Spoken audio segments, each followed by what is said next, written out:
More than 1 week since COVID-19 was declared a pandemic, the number of cases continues to soar around the world.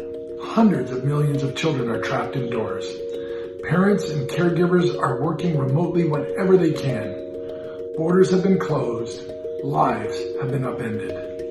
In 130 countries, nationwide school closures and many more regional closures have affected education for well over half the world's students.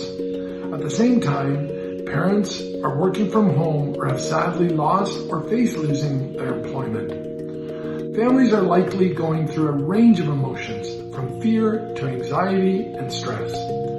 Young children may feel confused and scared and sometimes unable to articulate their feelings, while teenagers may feel upset and isolated by this new, albeit temporary, way of life. Finding ways to continue your children's education during this time will help create the structure and routine they need to keep them learning, support their mental health, and get through this unprecedented time. For many parents, providing this kind of support for their children will be something that's completely new. To support parents in continuing their children's education, I'd like to offer 5 simple tips. Tip number 1, planning a routine together. Try to establish a routine that factors in age-appropriate education programs that can be followed online, on the television, through the radio, or with books. Also, factor in playtime and time for reading. Use everyday activities as learning opportunities for children. And don't forget to come up with these plans together wherever possible. Although establishing a routine and structure is critically important for children and young people, in these times you may notice your children need some level of flexibility. Switch up your activities. If your child is seemingly restless and agitated when you're trying to follow an online learning program, flip to a more active option.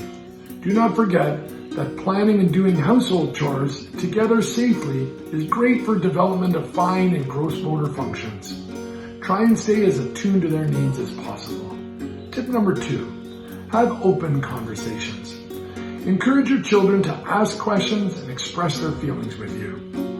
Remember that your child may have different reactions to stress, so be patient and understanding. Start by inviting your child to talk about the issue. Find out how much they already know and follow their lead. Discuss good hygiene practices. You can use everyday moments to reinforce the importance of things like regular and thorough hand washing. Make sure you're in a safe environment and allow your child to talk freely. Drawing, stories, and other activities may also help to open up a discussion. Try not to minimize or avoid their concerns. Be sure to acknowledge their feelings and assure them that it's natural to feel scared about these very challenging times. Demonstrate that you're listening by giving them your full attention, and make sure they understand that they can talk to you and their teachers whenever they like. Warn them about fake news and encourage them, and remind yourselves to use trusted sources of information such as UNICEF's guidance. Tip number 3, take your time. Start with shorter learning sessions and make them progressively longer. If the goal is to have 30 or 45-minute session, start with 10 minutes and build up from there. Within a session, combine online or screen time with offline activities or exercises. Tip number 4, protect children online. Digital platforms provide an opportunity for children to keep learning, take part in play, and keep in touch with their friends. But increased access online brings heightened risks for children's safety, protection, and also their privacy. Discuss the internet with your children so that they know how it works, what they need to be aware of, and what appropriate behavior looks like when they are using online platforms such as video calls. Establish rules together about how, when, and where the internet can be used. Set up parental controls on their devices to mitigate online risks, particularly for younger children. Identify appropriate online tools for recreation together. Common Sense Media will offer advice for age-appropriate apps, games, and other online entertainment.